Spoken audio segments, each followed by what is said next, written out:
Some of my students tend to try something new and then they say, all right, Florian, in theory I understood. Let's move on to something else. Well, in theory I understand how to draw too, but my elephant wouldn't look much better than one drawn by an 8-year-old because I haven't been working out the details. In this video you'll find my top 21 guitar devils, details I've seen so many guitar learners overlook.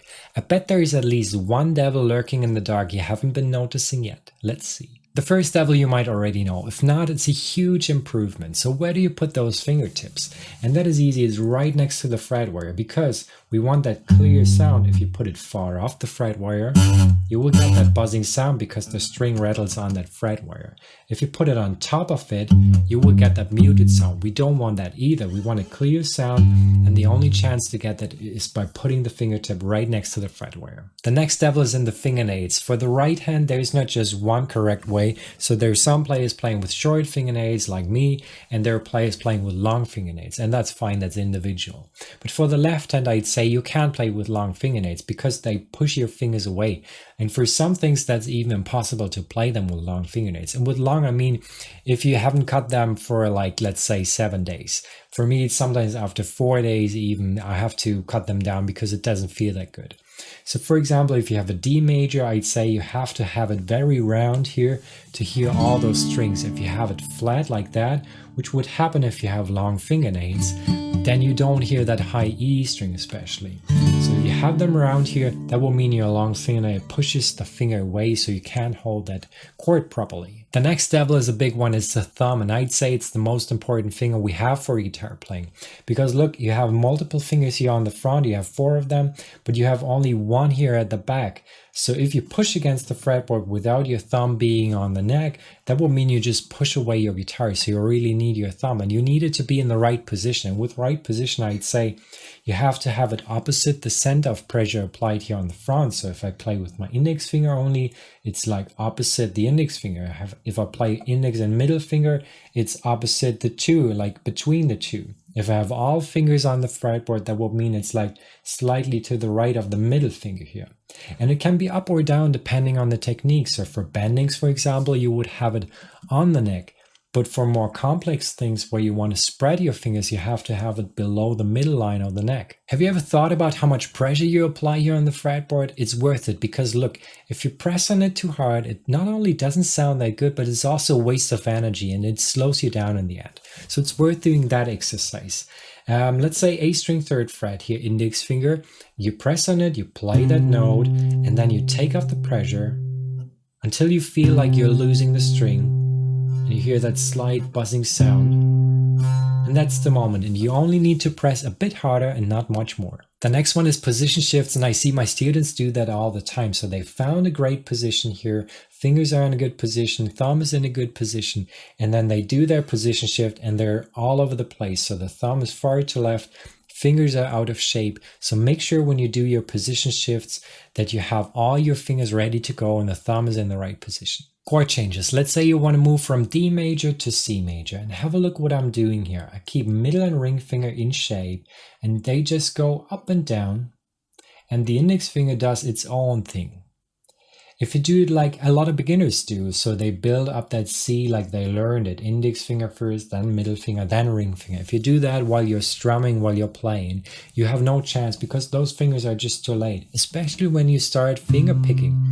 Even if it's slow like that, you have no chance because if the first string that you want to play is the A string where the ring finger is, and it's always too late, then you have no chance playing in time there. So really make them move at the same time and make them arrive at the same time. If you're a beginner and you want to play songs, or even if you're more advanced, it's worth thinking about. I wouldn't want to read and play at the same time because that is very stressful.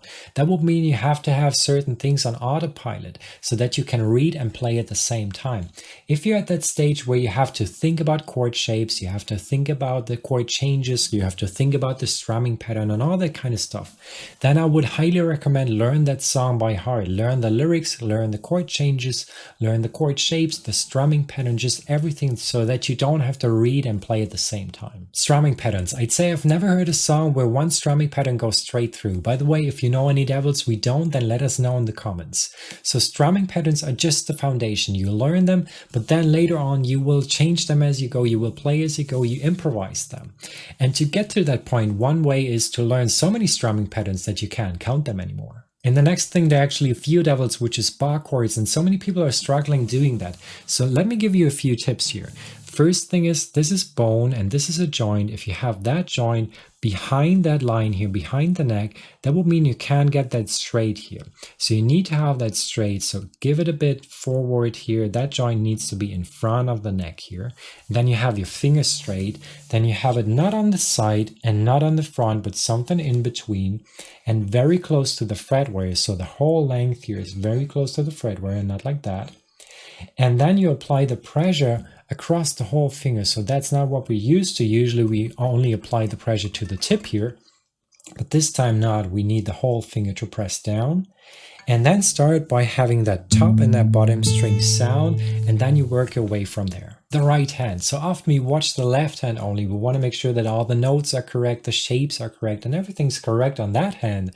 But then the other hand is kind of like neglected. It's worth to have a look at the right hand separately. And you can do that by muting all strings. So touch them lightly all together, and you get that muted percussive sound here. And then you can work on pretty much any technique here on the right hand side.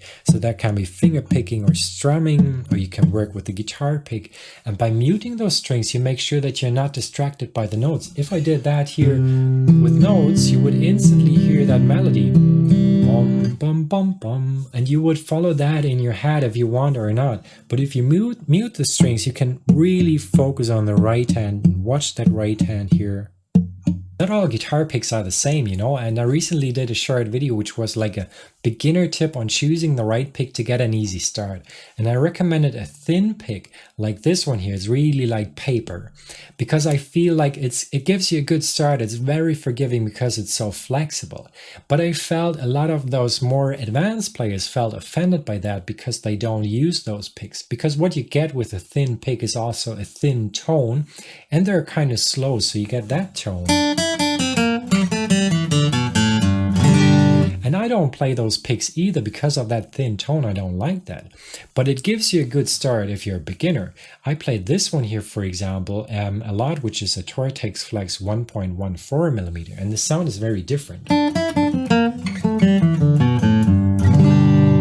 In the end, the more you experiment with different picks, the better. Now, finger picking, if your hand is jumping like that, it is actually very hard to hit the right strings, and it's not very efficient, is it?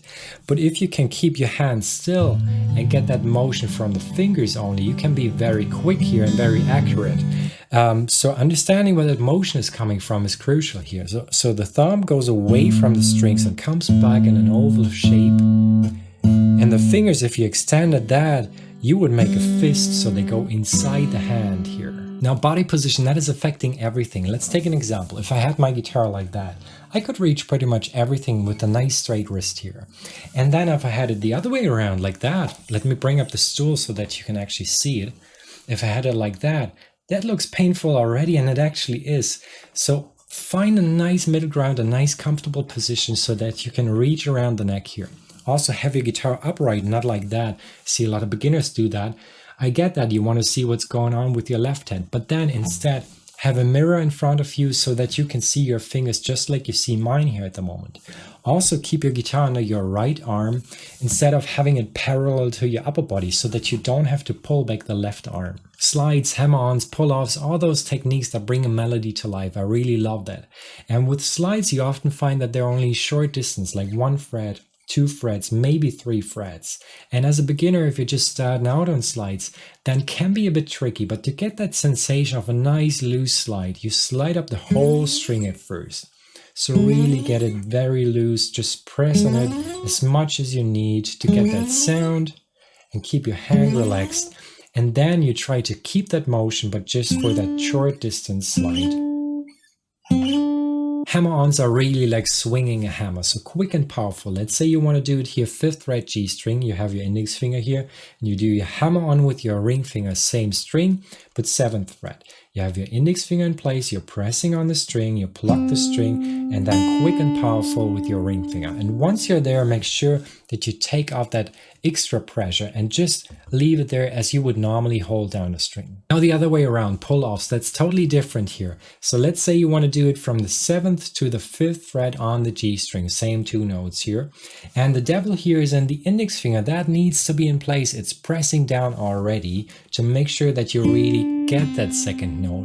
And then what you do is you have both fingers pressing on the string, then you pluck the string, and then that finger is not going straight away from the string. That would mean you would lose the sound, but it's plucking the string again. So the left hand plucks the string so that you get that loud 2nd note here. Now timing, while it's very important to work with the metronome, you also have to know when it's the right time to work with the metronome.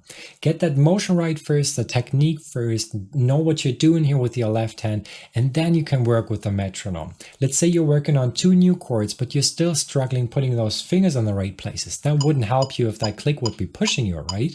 So instead, get that motion right first, know what your fingers are doing here, get the technique first, and then you can work with the metronome.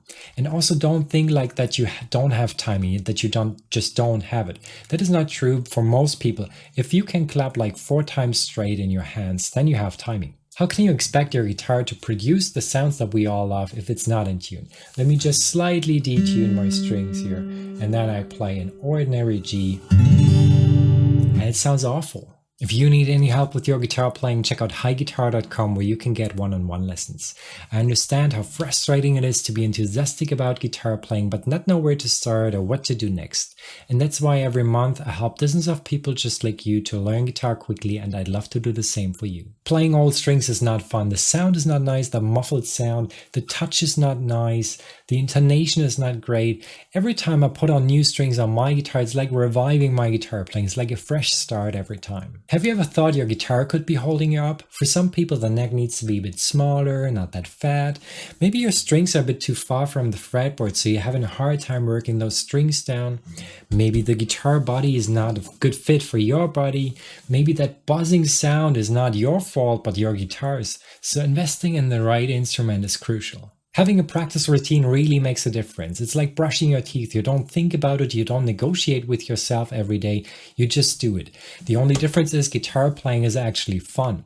So if you think about it, repetition is really key here. If you think like kids learn a language, they practice every day, they listen to the language every day. So how far could you go if you played your guitar every day? I know some of these devils you already tamed, but now it's time to tackle them all. Just a random guess, do you want to know why I would forget about the pentatonic box? Watch this next.